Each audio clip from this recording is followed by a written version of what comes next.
एक शांत पहाड़ी गांव जो ऊंचे पहाड़ों के बीच बसा था, वहां एक जिज्ञासु और साहसी किशोर कियान रहता था।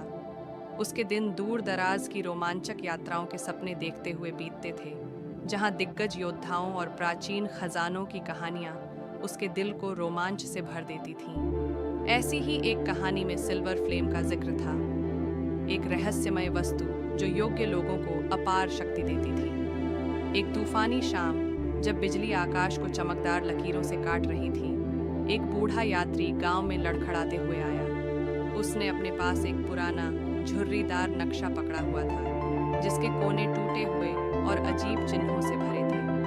परछाइयों के रास्ते से सावधान रहना, उसने धीमी आवाज में कहा, और नक्शा कियान के हाथों में थमाकर हमेशा के लिए शांत हो गया।